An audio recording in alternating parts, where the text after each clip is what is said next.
순찰차 한 대가 급하게 방향을 틀었다. 논두렁 아래 사람 몇이 모여 있었다. 형사 하나가 구토를 참고 입을 막고 있었고 감식반은 우비를 뒤집어 쓴 채 말없이 움직였다. 그리고 그 중심에 작은 운동화 한 짝이 떨어져 있었다. 빗물에 젖은 분홍색 운동화. 강태주는 통제선을 넘는 순간 멈춰섰다. 이번에는 아이였다. 두 손은 스타킹으로 묶여 있었고 목에는 젖은 속옷이 깊게 파고들어 있었다. 얼굴 위에는 흙탕물이 얇게 고여 있었다. 누군가 아주 오래 바라보다 간 것처럼. 강태주의 눈이 흔들렸다. 그는 천천히 무릎을 꿇었다. 젖은 흙냄새. 그리고 희미하게 섞인 농약 냄새. 그 냄새가 그의 기억 속 어디를 세게 후벼 팠다. 사망 추정 시간은 밤 11시에서 새벽 1시 사이.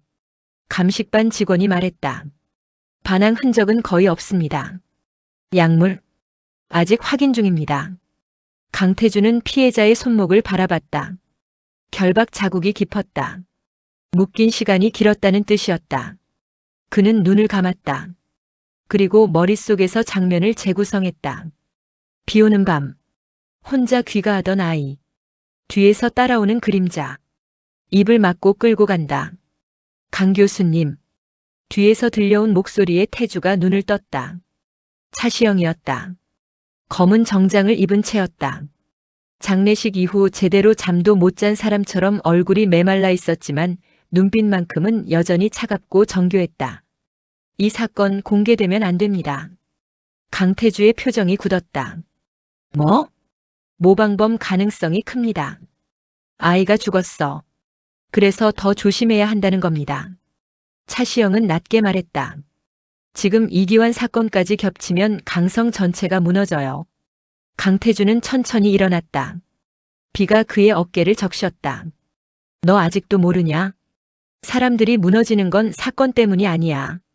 태주의 눈이 차시영을 향했다. 숨기니까 무너지는 거야. 다음 날 강성지방법원. 복도는 기자들로 가득했다.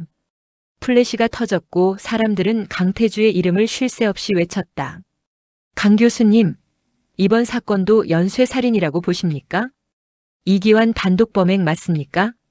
경찰 강압수사 의혹 인정하십니까? 태주는 대답하지 않았다. 그는 법정 안으로 들어갔다. 그리고 피고인석에 앉은 이기환과 눈이 마주쳤다. 이기환은 웃고 있었다. 마치 지루한 연극을 보는 사람처럼. 재판이 시작됐다. 검사는 단정적인 목소리로 말했다. 피고 이기환은 이미 확인된 사건 외에 추가 범행 가능성이 있으나 최근 발생한 사건은 사회적 불안이 만들어낸 모방범죄로 판단됩니다. 강태주의 눈썹이 꿈틀했다. 모방범. 또 그 단어였다. 진실을 잘라내기 가장 좋은 말. 증인 강태주. 그의 이름이 불렸다. 태주는 천천히 증인석으로 향했다. 법정 안 공기가 이상할 정도로 무거웠다. 차시영은 검사석에 앉아 그를 바라보고 있었다. 빈틈없는 얼굴. 하지만 태주는 알고 있었다. 지금 차시영도 흔들리고 있다는 걸. 증인은 최근 발생한 사건이 동일범 소행이라고 확신합니까? 그렇습니다. 근거는? 수법. 태주의 목소리는 낮고 단단했다. 피해자 결박 방식, 현장 선택, 범행 시간대, 비 오는 날에 집중된 패턴. 무엇보다 범인이 피해자를 다루는 방식이 같습니다. 검사가 비웃듯 물었다. 다루는 방식? 그 사람은 사람을 사람으로 안 봅니다. 법정 안이 조용해졌다. 허수아비처럼 세워두고 움직입니다. 그 순간 차시영이 자리에서 일어났다. 재판장님. 그의 목소리는 날카로웠다. 증인의 발언은 모두 추정입니다. 그는 강태주를 바라봤다. 증인은 현재 사건에 과도하게 감정이입된 상태이며 객관성을 상실했습니다. 강태주의 턱이 굳었다. 차시영은 멈추지 않았다.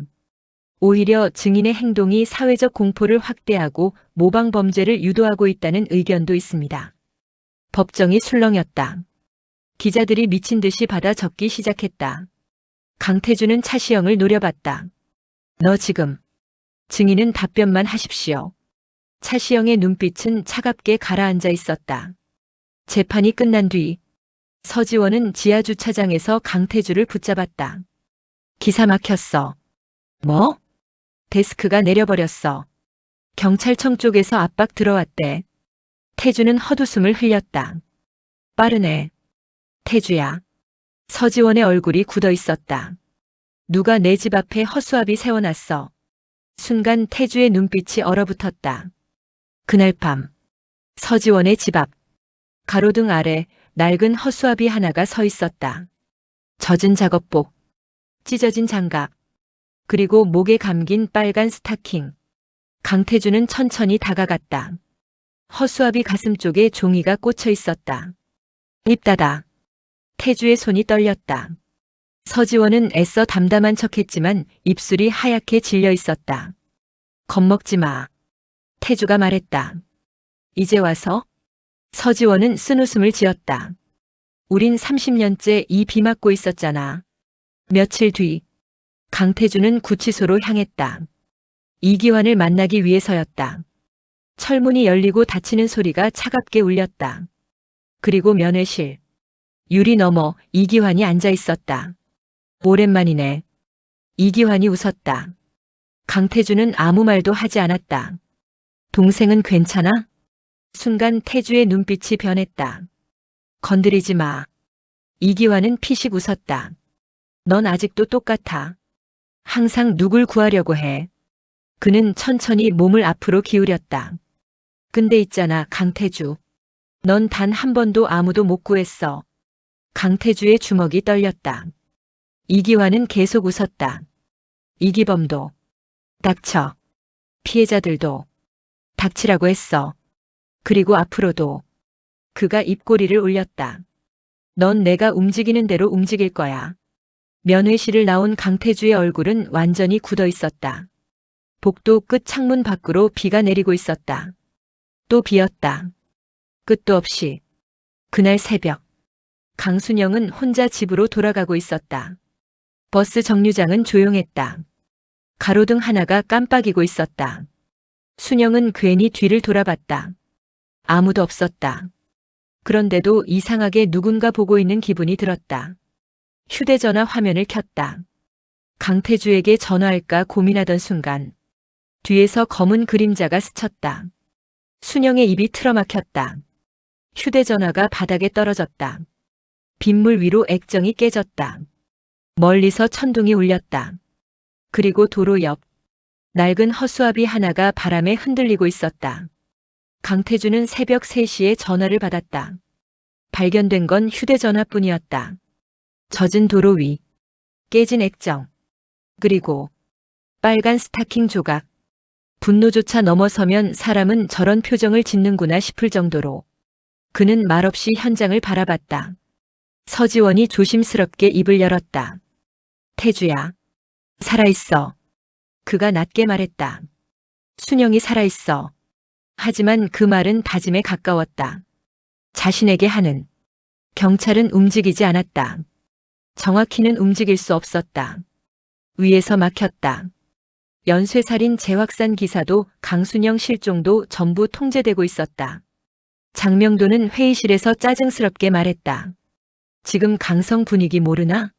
선거 앞두고 이 사건 다시 터지면 다 끝장이야. 도형구가 담배를 비벼 껐다. 그 여자 하나 없어졌다고 나라 무너지진 않습니다. 그 말을 들은 강태주의 눈빛이 서늘하게 가라앉았다. 그래. 그는 천천히 말했다. 너희한텐 원래 사람이 숫자였지. 그날 밤 차시영은 아버지 차무진의 서재에 불려갔다. 차무진은 창밖도 보지 않은 채 말했다. 강태주 정리해. 아직 쓸모 있습니다. 감정 남았나? 차시영의 눈빛이 흔들렸다. 차무진은 천천히 돌아봤다. 그 아이는 내 약점이야. 그리고 허수아비는 줄 끊기 전에 버리는 거다. 차시영은 아무 말도 하지 못했다. 드라마가 끝나도 이야기는 계속된다. 킹무비박.